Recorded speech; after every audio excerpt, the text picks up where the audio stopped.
purpose of the chamber is to facilitate trade and investment between U.S. and East African countries. The East African countries that are represented are Kenya, Uganda, Tanzania, Rwanda, Burundi, DRC, South Sudan.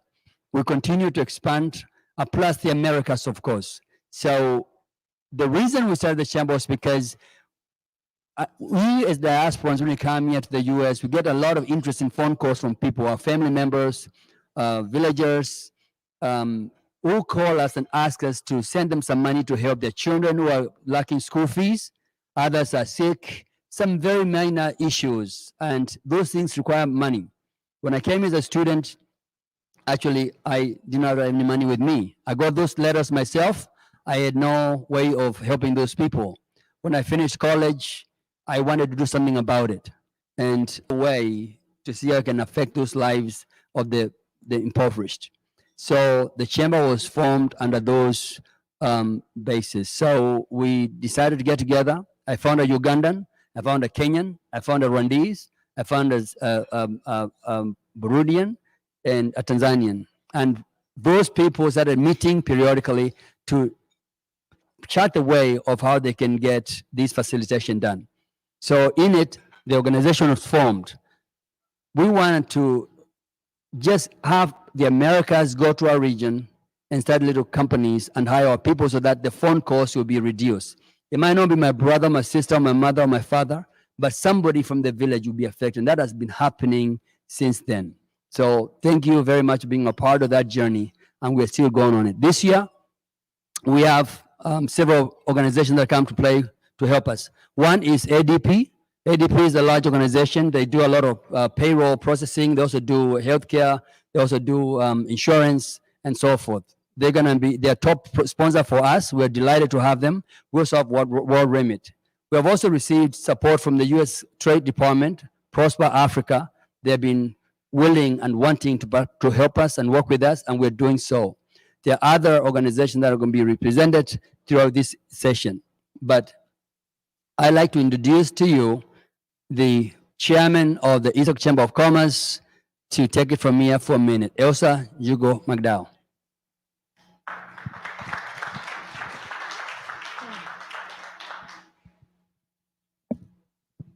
Good morning, everyone. I'm so glad to have you all here this morning. I know it's really, really early, so I hope that everyone is awake. I especially want to thank our distinguished guests, our members, our board members. Thank you for being here. Really appreciate that. Martin Nelson, stand up. You need to be recognized because you're helping the chamber all this way. It's really nice that we're able to come together and adapt, especially because of the pandemic, just to see everyone here to do this again. Last year we had a virtual event. It was a very successful event. And this year we're having a hybrid event. So for those of you who are here with us right now, we're so privileged. Traveling from San Antonio, Dr. Edwards, thank you for being here. And all of those of you who traveled from afar from the region, thank you so much. We have so many people here that you'll hear keynote speeches from. So please enjoy this day. It's just starting. And I know there's a lot of people who are about to come through, I guess, after breakfast, after they all wake up. But with that said, I want to especially thank the city of Irving. And at this time, I'd like to ask Mr. Kyle Taylor. He's the mayor pro temp. Please come up here so we can hear you tell us about all the great things about Irving.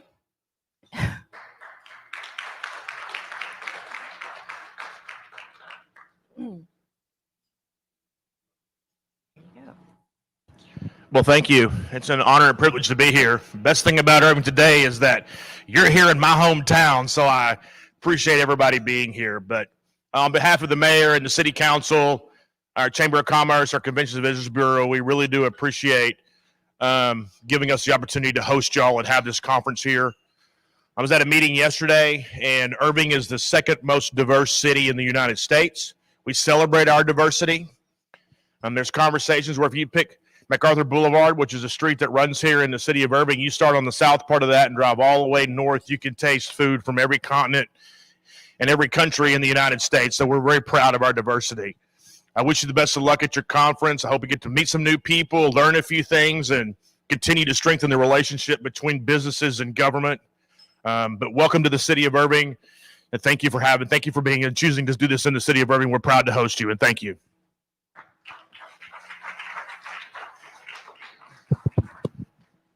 Thank you very much, Mr. Taylor, Mayor Pro Tem from the city of Irving. We've done our event in Irving for the last, I think, 5 years, and they've been good partners with us. They are always willing to help us. In addition, it's a very good place to do business. Out of the Fortune 500 companies, Irving has probably 100 of those Fortune 500 companies. ExxonMobil, Flo, they're all headquartered here. You go past that where they are, you don't even recognize there's anything here, but they are a big, big organization, one of the largest companies in the world. So delighted to be a part of Irving community. We have several speakers this morning, not very many, but they're short remarks they'll be making. But I'd like to recognize a few of the people that are here. We have a huge team, contingent from Kenya, the Senate. Can you please, senators, stand and be recognized wherever you are? They are here for the first time. And we also have members of parliament from Kenya. I don't know if they're here or they're still on their way. We have any members of parliament. They were here last night, and they're probably just getting on their way to get over here. The nature of this conference this year is different than the previous years. We intended to have a full physical meeting, but COVID-19 variant came along. As a result, we were forced to adjust, to be variable, as I can say. And subsequently, we're going to have a virtual meeting and also a physical meeting. Typically, we get a huge amount of people that come to this event, but there are many that are watching virtually. We are covered in East Africa, they're watching you.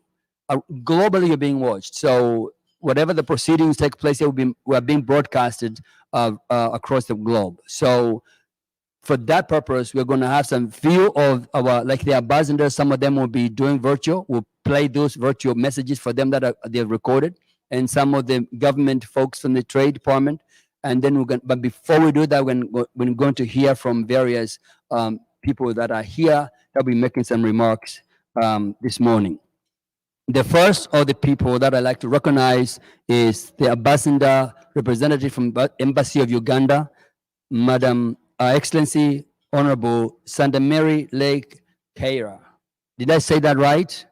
Is she here? Your Excellency, please.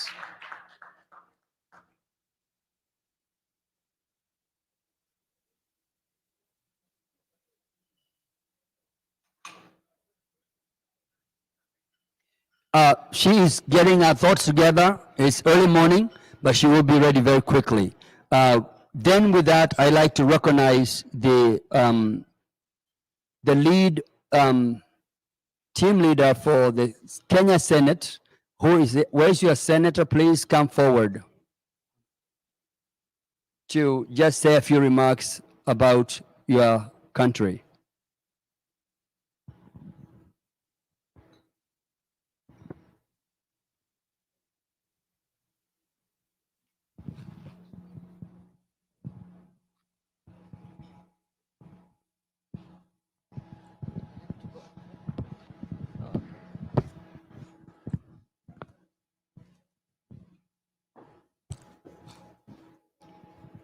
Good morning, everyone. Good morning. You're well? Okay, I'm Senator Petronilla Were Lokorio. I came here with another senator, Abshiro Halake. She'll probably also say hello.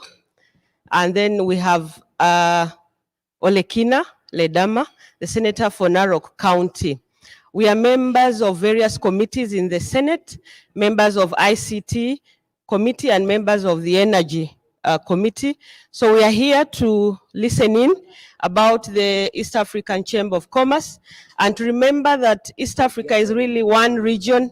It is the colonialists who put boundaries for us, but really we are one region with the same challenges. So I want to encourage you, while you're here, the diaspora, not to forget our country, not forget where you came from, and I'm glad that you continue to do that. You continue to work with us to make us better, to correct us, and where you need our help, for example, in changing the law so that your work can be made easier, we are here to take that as well. Any legislative proposals you have or any policy proposals you have, you think that we can drive back home, we are here for that. Thank you and be blessed.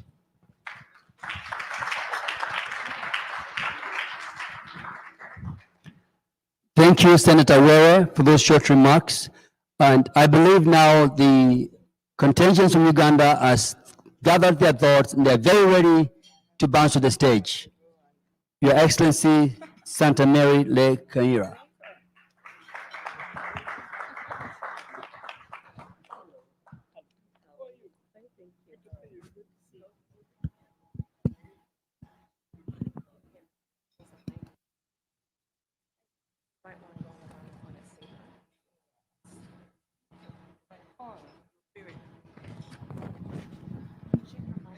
Good morning. Yes, I have a prepared speech so that I don't waste so much time. The chairperson, East Africa Chamber of Commerce, and all the members of the board, the mayor of Irving, Texas, excellencies, ambassadors, ministers of East Africa affairs of the partner states, distinguished guests, ladies and gentlemen. I bring you greetings from Uganda Embassy in Washington, D.C. Allow me on behalf of the embassy and on behalf of the government and people of Uganda to express our gratitude to the EACC for inviting us to participate in this 16th Annual Trade and Investment Conference. I would like to, in particular, thank the chairperson and members of the board for successfully organizing this hybrid conference as a smart way of responding to the challenges brought upon us by the COVID-19 pandemic. The theme for this year's conference, New Start, New Rules, New Trade, sets a very optimistic tone in as far as recovery from the pandemic is concerned, and in as far as setting the stage for doing business differently in the post-COVID period. Indeed, the pandemic has taught us that we can no longer afford to do things in the same way.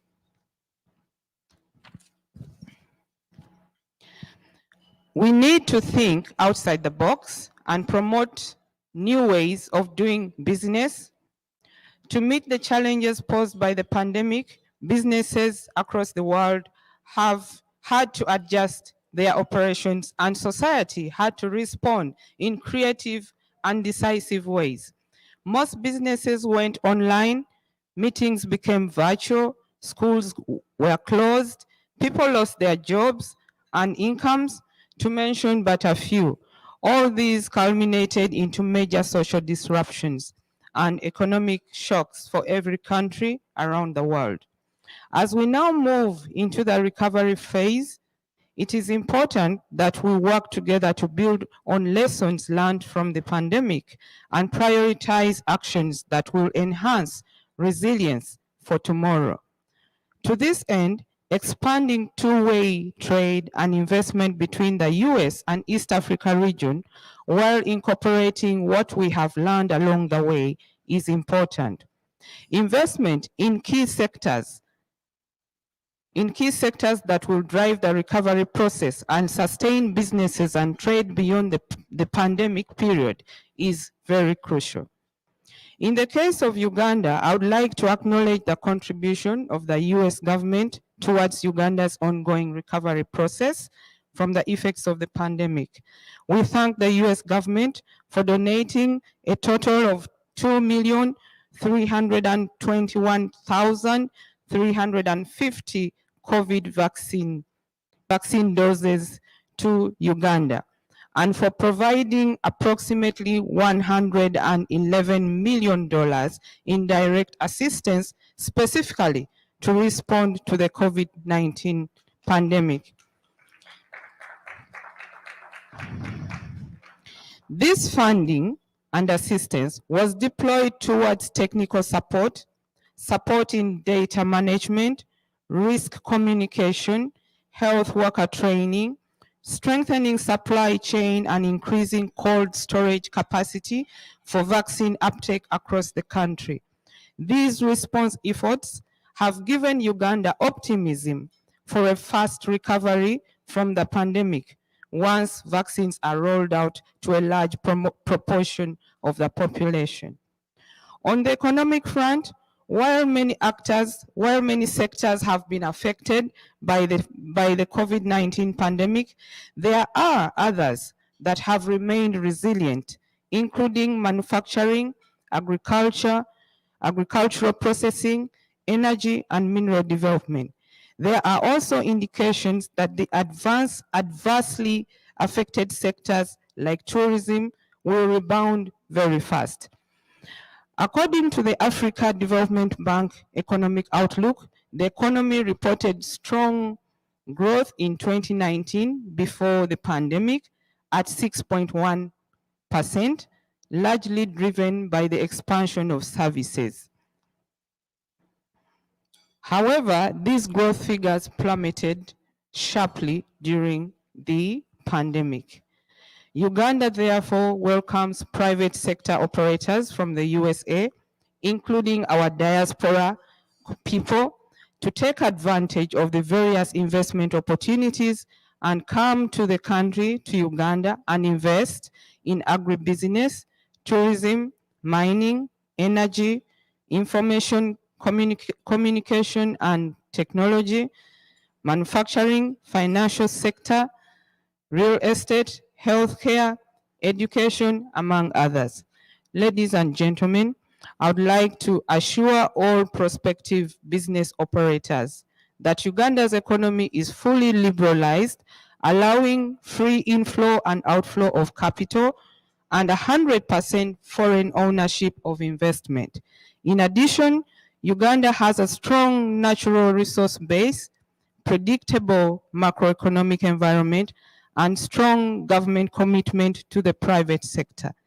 I thank you for your attention and wish you fruitful deliberations in this conference.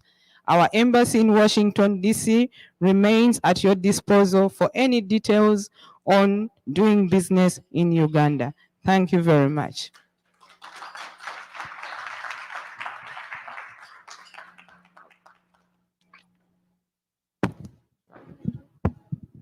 Thank you very much, Your Excellency, for that comprehensive presentation from the Republic of Uganda. Just to let you know how things are going to flow, first of all, housekeeping items. Behind the wall is the restrooms if you need to use them. But from this session, we're going to just transition here. The reason we're doing that to accommodate virtual and physical. They'll have lunch served here later on, but you're going to move over here so that we can have the rest of the discussion, the panel. Not now, but before we do that, we're going to have acknowledgement from the Kenya Embassy, Rwanda Embassy, in South Sudan. They'll be played, they'll be doing virtual presentations, after which I will come and introduce. I also actually will go and introduce the Camille Richardson, the Undersecretary for Trade Department, U.S. Trade Department. She'll be the concluding presenter for this conference, for this morning session. After that, we're gonna just transition to here, and we're gonna have our first panel, which is on finance. People will be set up in front here, and we'll keep rolling from there. We're gonna have several panels, all of which will take place here. And the day will proceed to lunchtime. After lunchtime, we're gonna come back here and do the same thing. Tomorrow is a big day also. We're gonna have women, connecting women panel, which is a big panel. And then another panel on technology. And of course, tomorrow night, we're gonna have a celebration, kind of the climax of this event, of which, of course, we're gonna finish the big party and dance and celebration, whatever we can do. So with that, without further ado, I'd like to bring to you the presenters from the embassies from East Africa virtually. Kidwa, roll the tape.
introduce to you our speaker this morning from Uganda.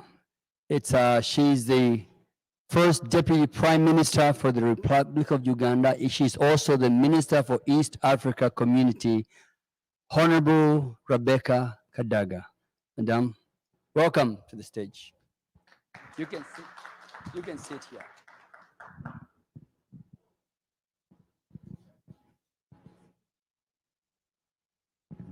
Madam Chair, you can escort Honorable Kadaga to the stage, please.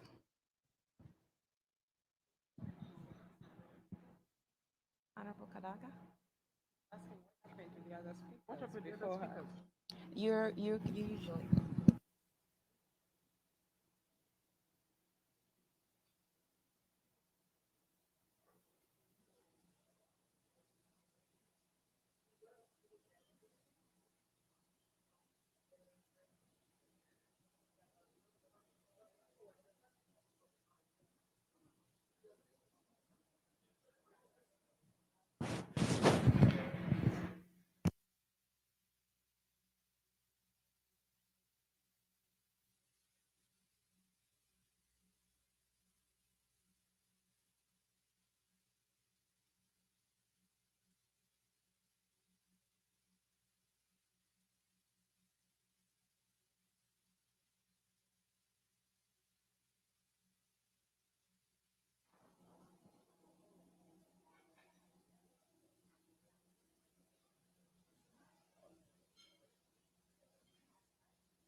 Honorable Kadaga will be presenting our remarks following the presentation from the ambassadors. That's just a protocol issue. So Kira, go and play the ambassadors' presentation, including Madam Camille Richardson.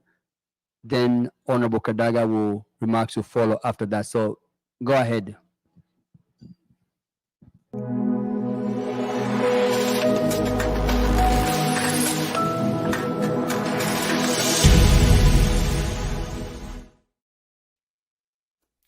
Madam Elsa Juko McDowell, Chairperson of the East African Chamber of Commerce, members of the Board of EACC, Your Excellencies, the ambassadors, captains of industry, members of the East African diaspora, distinguished guests, ladies and gentlemen. May I begin, Madam President, by thanking you most sincerely for the invitation you extended to me and the Kenyan delegation to join you in the 2021 Trade and Investment Conference. The Chamber remains a very important partner of the Kenyan Embassy in promotion of trade and investment relations between Kenya and the United States. The conference therefore provides a useful platform for engagements, interactions, and indeed networking by our members. The conference theme, New Start, New Rules, New Trade, is timely in the new normal amidst the COVID-19 pandemic that has ravaged our economies and changed our patterns of life. The new normal requires resilience, partnerships, and collaborative approaches in tackling the challenges that the pandemic has brought.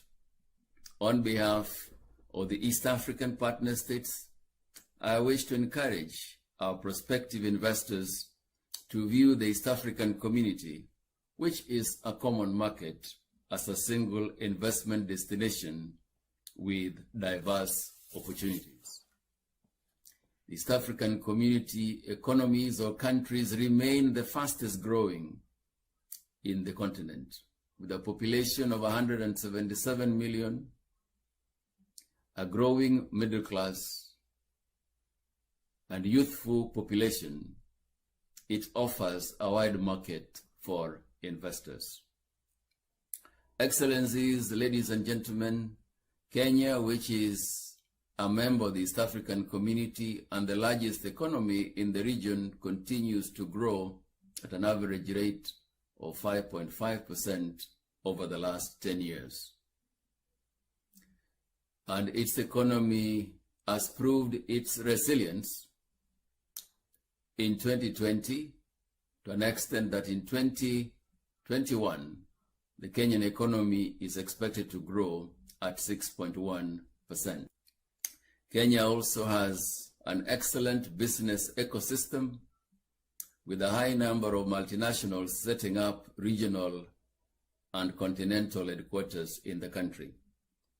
Its strategic location as a gateway to the region, plus its easier aviation connection, makes it an economic hub worth considering as a base in the region. The country boasts of a progressive constitution that allows full repatriation of profits and interests while protecting the investors.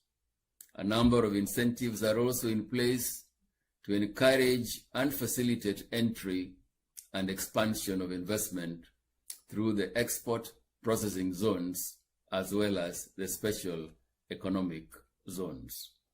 Kenya's investment priorities are anchored on the country's Blueprint Development Program, popularly known as Vision 2030.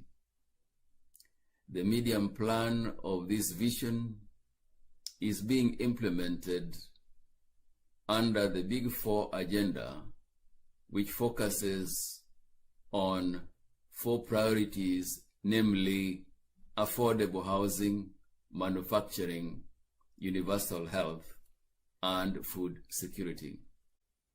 Several opportunities exist under these priority areas, and regarding affordable housing, Kenya's housing supply is estimated at 50,000 units annually, against a demand of 250,000 units, leaving a deficit of 200,000 units. The government of Kenya has prioritized the construction of at least 500,000 affordable houses to Kenyans by 2022, and this can be done through public-private partnerships. While COVID-19 has been a great challenge to us, it has also opened up investment opportunities in manufacturing, which include manufacture of liquid disinfectants, for example, alcohol-based sanitizers, that is for the chemical and cosmetics industry. In the textile and apparel, it is also important to note that we need the manufacture of personal protective equipment like the gloves, the masks, and surgical gloves. In the pharmaceuticals, we are keen to have partnerships so those that can invest particularly for the manufacture of drugs, consumables, and diagnostic equipment. And in the metal and allied technology, we also are keen to attract those that can manufacture clinical care equipment, even oxygen cylinders, flow meters, and even regulators. For the universal healthcare, Kenya aims to achieve equitable, affordable, and high-quality health-related services at the attainable standards to all Kenyans. But the U.S. medical equipment suppliers are in an excellent position to increase their market share in Kenya, as patients and practitioners appreciate the quality and reliability of U.S. medical equipment. Leading private sector hospitals are very active in modernizing their medical equipment inventories, while public sector hospitals are expected to engage in a re-equipping strategy following improved budgetary allocations. On food security, Kenya aspires to sustain sufficient food for its population, as well as adequate raw materials to drive its agro-processing industries. Opportunities therefore exist for large-scale commercial production in agriculture, particularly in fisheries, in crop production, orchards, and animal products, in the production of agricultural inputs, with particular emphasis being put on local manufacture and distribution of fertilizers and animal feeds. There are also investment opportunities within the enablers of the above Big Four agenda, particularly in the sectors such as energy, transport, logistics, ICT, and tourism, among others. In this regard, let me indicate that our Chief Executive Officer of CONSAT, Technopolis Development Authority, will be presenting some bankable investment opportunities at CONSA. Time may not allow me, but let me, in conclusion, say that Kenya and the US enjoy warm and cordial, multifaceted bilateral relations with 5 key pillars in our engagements being largely economic prosperity on matters trade and industry, defense cooperation, governance and civilian security, multilateral and regional issues, as well as cooperation in the health sector. We even commenced negotiation of bilateral free trade agreement, in which we had 2 sessions, but it paused. In all this, we were looking for possibility of having a steady, unpredictable trading framework, which takes also cognizance of our obligations to the East African community and the African free trade area. And so I thank you most sincerely and look forward to future engagements with you for the benefit of our members, both in Africa and in the US.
got through last night sharing kind of the, my focus now is really in agriculture, but in places like Kenya, where 82% of the population have high levels of aflatoxin in their bloodstream. So today was amazing, and I'm telling you, I don't know what to expect next year because everybody's so excited. They're loving what they're getting. The products are so great. We want to be able to tell our community, wherever they're in the U.S., that there's a forum, there's a platform where they can come and engage and network and showcase and meet and mingle with other businesses as well as government and public.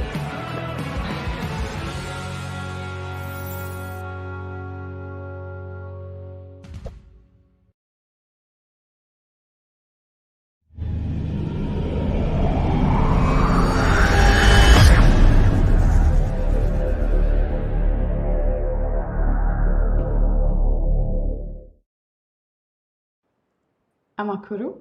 My name is Seti Solomon. I am the commercial attaché here at the Embassy of Rwanda in Washington, D.C. I bring you warm greetings from Ambassador Mathilde Mukanabana, and she sincerely apologizes for not being able to join you in Dallas. I also bring you equally as warm of a greeting from the rest of our team here at the Embassy. First and foremost, before going towards the presentation, I wanted to thank the East African Chamber of Commerce for being very faithful and diligent partners with us over the years. I would join or ask for everyone to discover remarkable Rwanda with me for the next few minutes. As you know, Rwanda is located in the heart of Africa. We have a population size of 12.7 million people. Our official language is Kinyarwanda, French, English, and Swahili. As of date, the Rwandan franc is pegged to 875 Rwandan francs to the dollar. Rwanda has undertaken a holistic approach to improving the business environment over the years. I would summarize why you should invest in Rwanda for 5 very, very strong reasons. The first and foremost is the fact that we have a very fast growing economy. We have the second fastest growing economy in Africa. We have a youth and growing population of also approximately 70% of the population are under 30. The second reason is the fact that we're very low risk. We have the lowest debt to ratio in the region and a very stable credit rating. The third is the fact that we're very well governed and business friendly environment. We have one of the most transparent governments in Africa. We are the second best place for doing business in Africa as well. Fourthly, we're very connected. We have a very strong African hub potential, highly connected African airlines. We have also a growing bilingual educated workforce. Finally, the fifth reason I would say is the fact that we are very IT ready. We're the first in the world for network readiness, second in the world for ICT promotion, and 95% of 4G connectivity as we speak. There are various ways to get into Rwanda, and earlier we had said, or I had said the fact that we are very connected. Rwanda Air, Qatar Airways, KLM, Ethiopian, Turkish Airlines, and Kenyan Airways are amongst the few airlines that do arrive in Rwanda. The visa to arrive is only $30, and that could be received either online or upon arrival. Kigali Airport, as we speak, hosts approximately 1.5 million passengers annually. One of the aspects earlier noted is the fact that we are very IT ready. Smart Rwanda 2020 was a very ambitious role that we had started, Rwanda's digital transformation agenda. That is supposed to have to service digitalization to achieve 100% self-service by 2024, drive cybersecurity programs, and create a safe and digital economy for Rwanda. Thanks to a very strong political will to leverage ICT as a key enabler for Rwanda's growth, the industry has seen tremendous growth as you can see in our graph. The other sector that we can possibly look into is the energy sector. Hydropower generation, methane power generation, peats to power generation, and geothermal exploration are amongst a few. The financial service hub is also one of the key sectors to look into. Rwanda aims to become the financial hub of the region. The return on investment is approximately 12.2%. The opportunities in the financial sector is in investment banking, asset management, insurance policies, and other innovative assurance schemes. Housing, banks, and agriculture financing, equity and bond purchases at Rwanda's capital market and stock exchange are one of the few aspects that we can look into. The third aspect of a business that we can look into is air cargo project. As we saw during COVID, one of the most important aspects of cargo was the shipment of vaccines from one country to the other. The more specifically opportunities in air cargo is in bonded warehouse, off-dock facilities at Mombasa, or agro-logistics.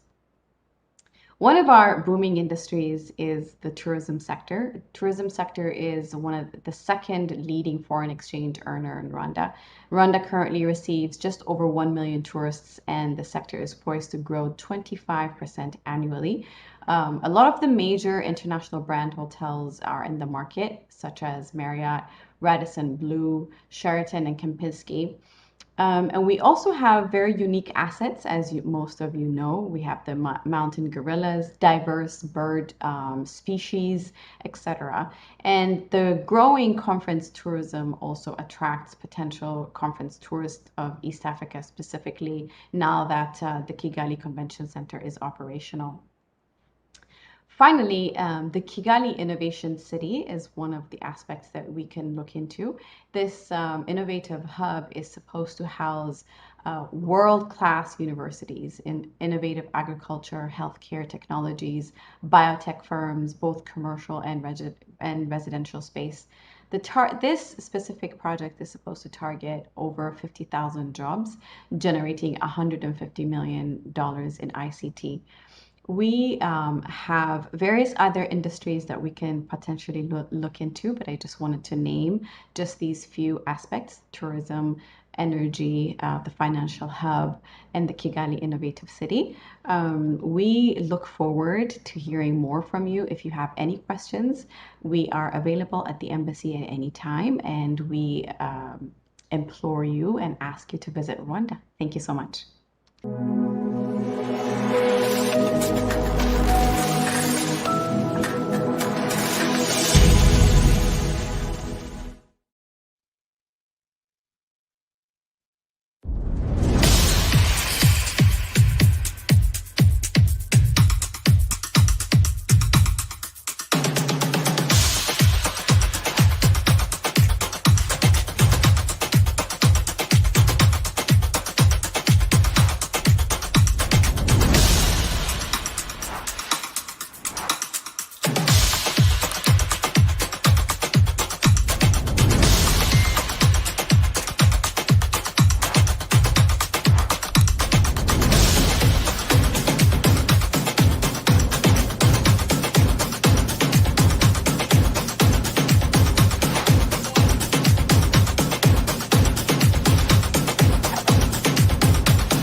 Jambo, I'm thrilled to be here with you today. As many of you know, I am very familiar with the region as I served in Nairobi as our senior commercial officer at our U.S. Embassy in Nairobi from 2010 to 2013.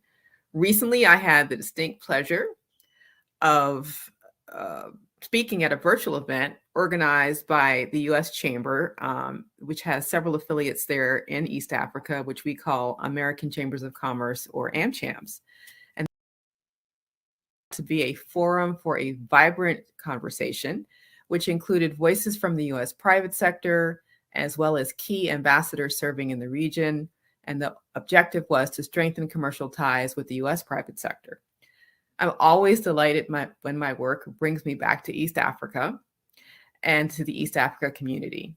I'm very, very excited to speak with you today, members and friends of the East African diaspora, with the intention of encouraging trade across the Atlantic and with the goal of strengthening commercial ties between the United States and the East African community.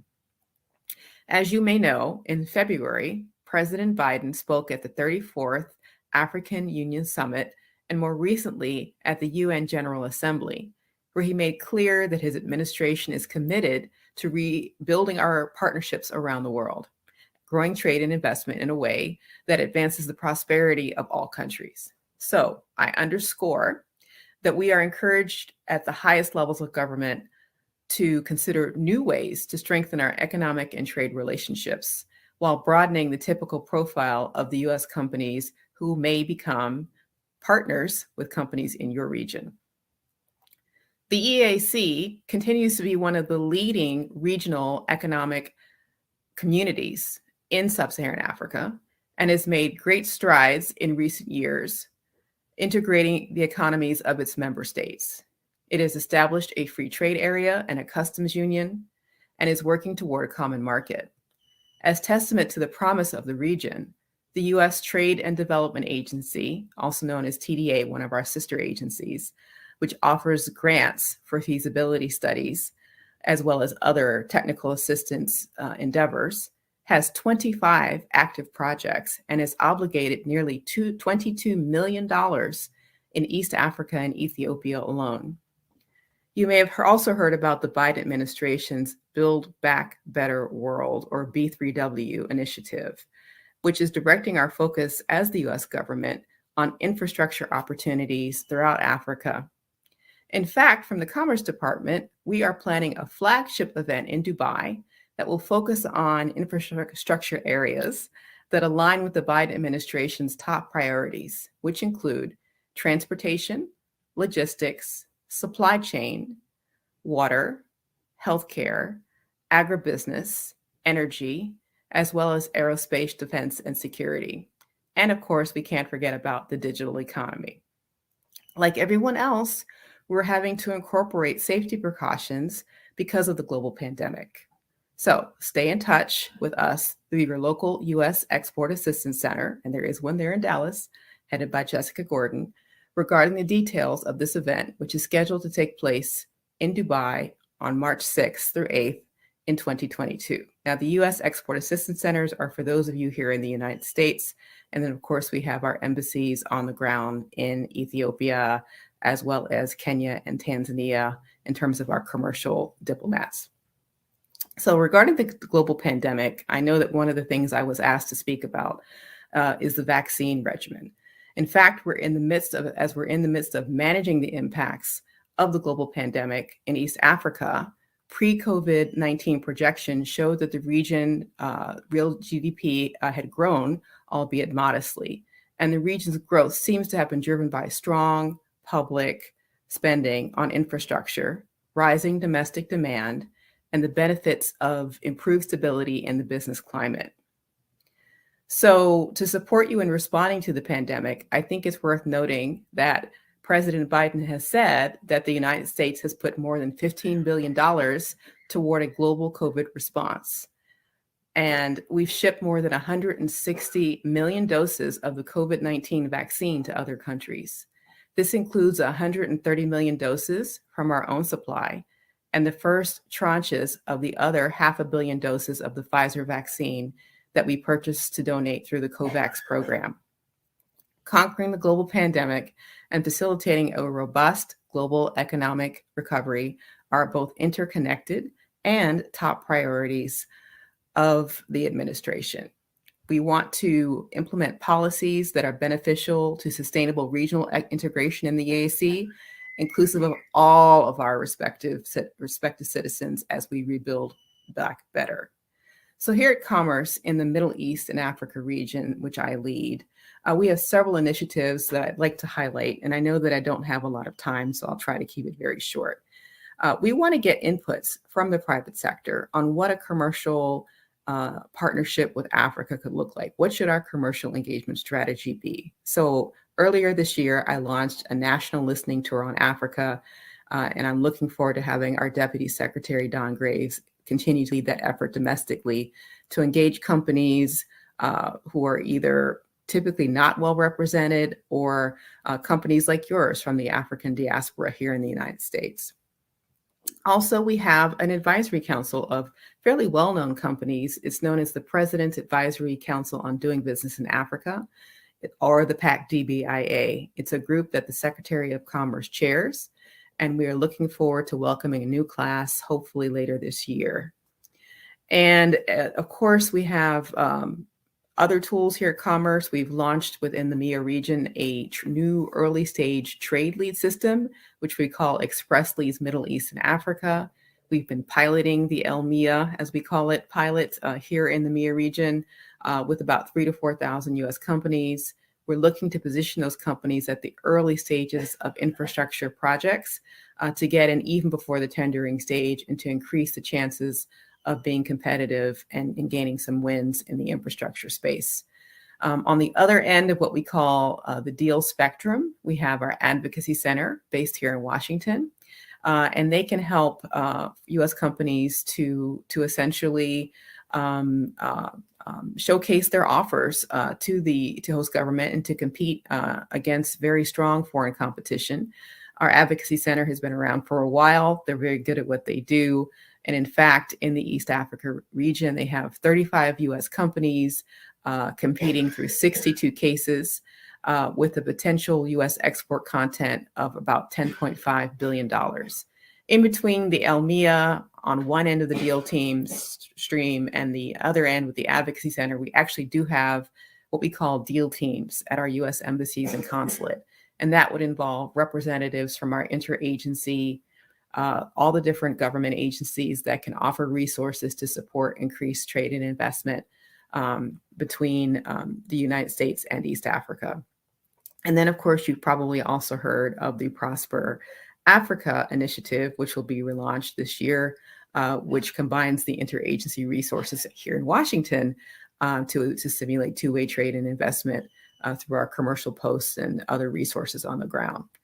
One thing that we launched within the MEA region that's near and dear to my heart is our Women Empowered Leave Legacies Through Trade and Investment, or WELTI initiative.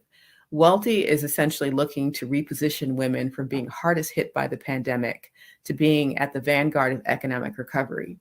And we do that by providing women with data, information, resources, contacts, and a bit of inspiration through our monthly coffee chats. We've had several throughout the region, including places like Senegal and Ethiopia and Kenya.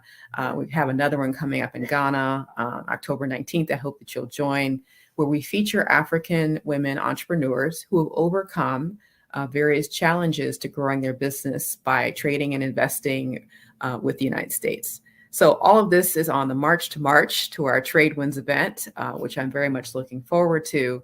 But all of this is gearing up for, a new commercial partnership with Africa, a new day, especially as Africa has launched the African Continental Free Trade Area, also known as the AFCFTA. And as an instrument of supporting intra-African trade, which we think is great for all the trade.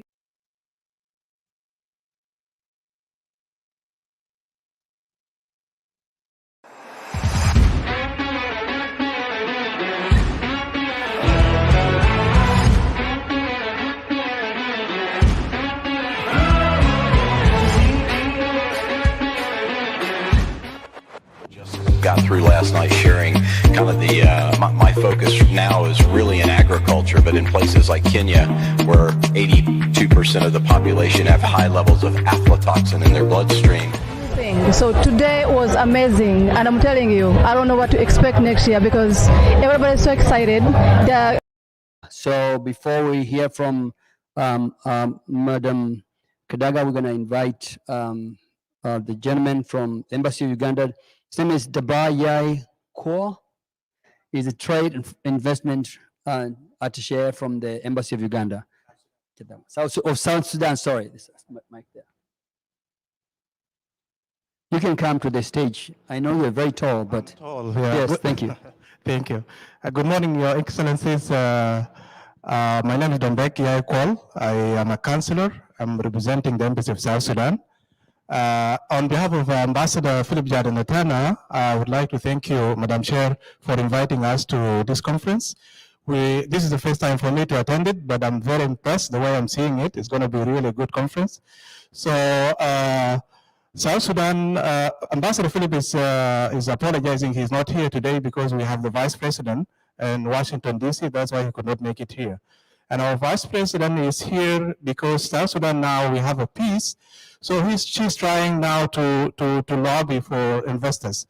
And in this regard, maybe you are aware that South Sudan was in conflict, but now we have peace, and this is the time for us now to invite people to come and invest. There is nothing in South Sudan that does not need people to work in. We have roads issues, we have bridges issues, we have a lot of things, and also we have opportunities in mining sector. People can come and invest in the mining sectors. So from this podium, I'm inviting all the investors to South Sudan. There is peace now and there is a stability. You are welcome to come and invest in South Sudan. I am so glad to be part of this conference. I'm just going to make my remark very short because my seniors have spoken. I'm so sorry to speak after you, Your Excellency. And I just want to keep it that short. Thank you very much.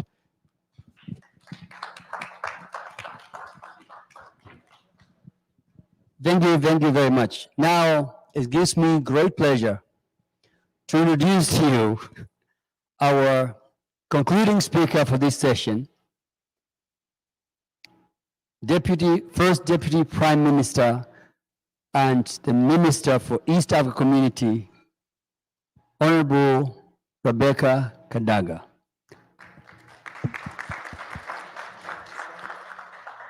This is not her first time to this conference. She's been here before, and she's very familiar with us. But we are delighted to have her join us.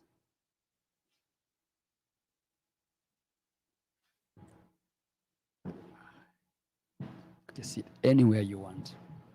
Sit there, madam.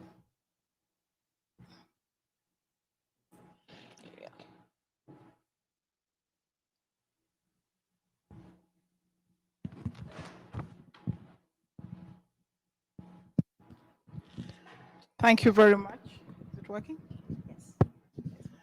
Thank you very much, Mr. Kasue, the chair and members of the East Africa Chamber of Commerce, Your Excellencies, the ambassadors of the East African community, the heads of delegations from the different countries. I'm delighted to be speaking today at the 16th Annual Trade and Investment Conference of the East African Chamber of Commerce and Industry.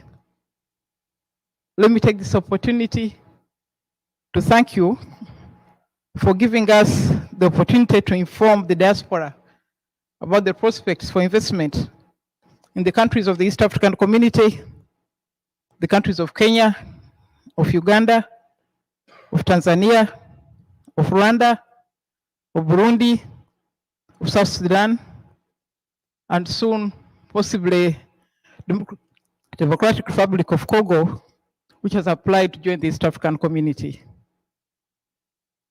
The African Union has a vision of an integrated common market for the African continent built on the various economic blocks, namely the East African community, the South African Development Community, the Common Market for East African, East and Southern Africa, the COMESA, the IGAD, the Intergovernmental Authority on Development, the Committee of the Sahel-Saharan States, the CENSAD, the Arab Maghreb Union, the Economic Committee of the Central African States, the ECAS, and of course, the COMESA.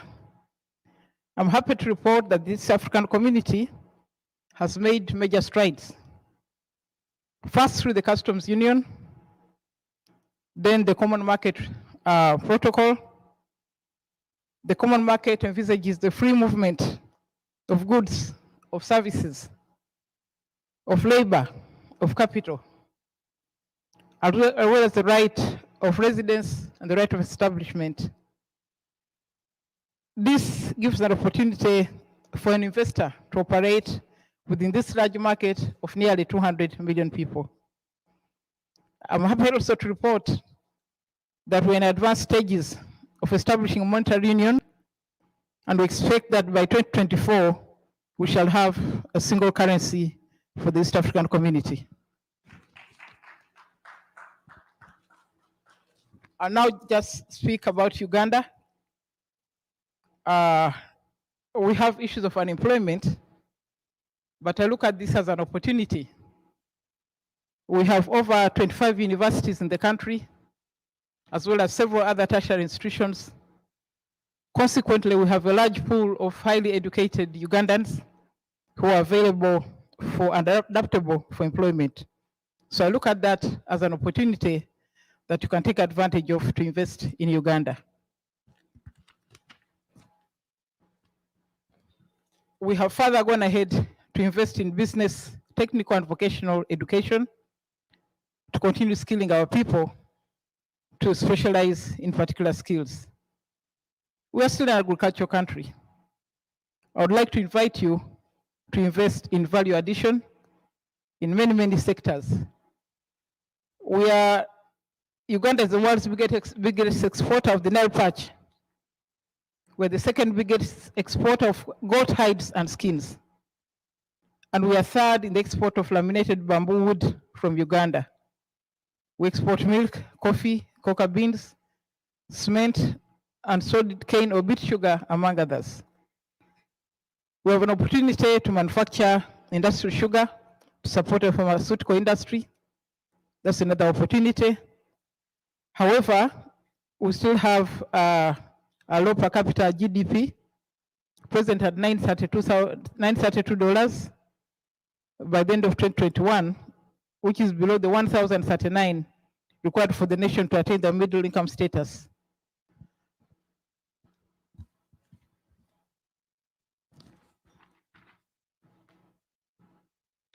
However, we still have a lot of opportunities for value addition in many, many products, and invite you to take an interest. But I want to speak specifically about the mineral sector of Uganda, which is probably the least developed. Uganda lies within the African plate of the continental crust. The Precambrian rocks ranging from Archean, lower Proterozoic to middle Proterozoic, that's between the age of 4,500 to 600 million years, dominate Uganda's geology. Across the eastern border with Kenya lie a number of Cretaceous to Methane, that's 145 to 5.3 million years, intrusive alkaline carbonate complexes. The Rift Valley contains Cenozoics, recent sediments of up to 4,000 meters thick. These rocks are endowed with a wide variety of minerals, as evidenced by past mining records. The numerous mineral occurrences in many parts of the country. Uganda has minerals like beryl, from which metal beryllium is extracted. Beryllium used for lightweight metal alloys for aircraft and in nuclear reactors. These are found in the areas of Ntungambo, Bushenyi, Kanungu, and Rukungiri districts. We have bismuth in association with the active gold and wolframite, which can be used in making special alloy steel. This is found in Ranzu, in Kisoro district, Kitahurira in Kabale district, Kitwa and Muramba in Kanungu district. We have chromium. Chromium prospects are found in chlorite cysts of Nakiroro, in the northeast of Uganda, in Moroto. The chromite here is associated with platinum, a very precious metal. There's been no chromite production in Uganda to date. It's sitting in the ground. Copper, cobalt. Copper is mainly used in making electrical conductors. Cobalt is used in making special alloys for aerospace industry, electronics, high-tech industry, and of course gold is used mainly for gold bullion and jewelry for now. We have not yet developed other uses. So all these are opportunities.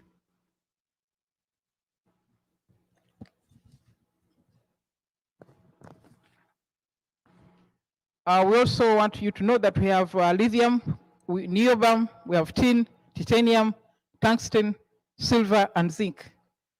We also have non-metallic minerals that include talc, used to extend in paints, ceramics, radio tubes, refractories, etc. So all those are available and undeveloped. I invite you to take an interest in Uganda. I want to talk about our tourism. Uganda is one major national park, many reserves and many national parks. From the Karamoja region, the Kidepo National Park. In the north, the Murchison Falls National Park. In the west, the Queen Elizabeth National Park. And the southwest, the Virunga National Park that we share with the DRC Congo, with Rwanda and Uganda. So there's so much that you can do in Uganda for tourism. And I will not talk about the impact of COVID. It is a given, but we are continuing to market this country despite the COVID, and to assure you that you'll find the best tourism in that part of the country, part of the community. I also want to assure you that Uganda is accessible. All the major airlines come to Uganda, the Emirates, the KLM, the Kenya Airways, Ethiopian Airways, Turkish Airlines, Ethiopian, Air Tanzania. And I would like to inform the people here that Uganda is accessible directly now from Entebbe to Dubai, Entebbe to London, Entebbe to Bombay, and many other destinations. So there's no excuse for not being able to arrive in Uganda. So welcome you to Uganda. I also wanted to talk about our progress despite the COVID pandemic. We have had an explosion of innovation. I believe that in a few years, we shall no longer import sanitizers because sanitizers are now being made in Uganda by young Ugandans. Many industries have been set up to establish, manufacture sanitizers from the local materials, and they're very, very effective.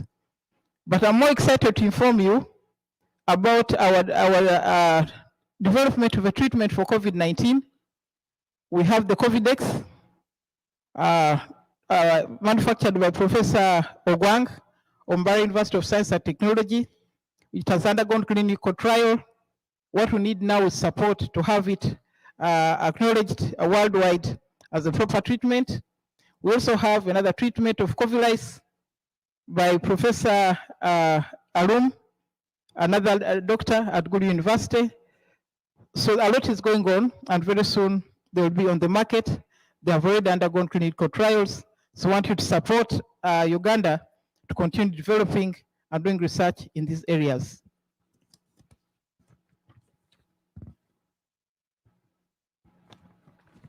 I will not talk more about the infrastructure. There's a lot going on with to ensure that there's mobility throughout the country, mobility within the East African community. A lot of road construction is ongoing around us with our partner states. For instance, Uganda is in the advanced stages of constructing a road so that Uganda has another route to the sea from Bwera to the Atlantic Ocean via the port of Matadi. That will be in addition to our access to the sea, so the port of Mombasa and the port of Tanga. So every opportunity is being used to ensure that we have access to the sea and that we are a very, very marketable destination. So I want to thank you for listening to us and to look forward to seeing you in Uganda. And thank you to the African Chamber of Commerce for giving us an opportunity to speak about the East African community. Thank you very much.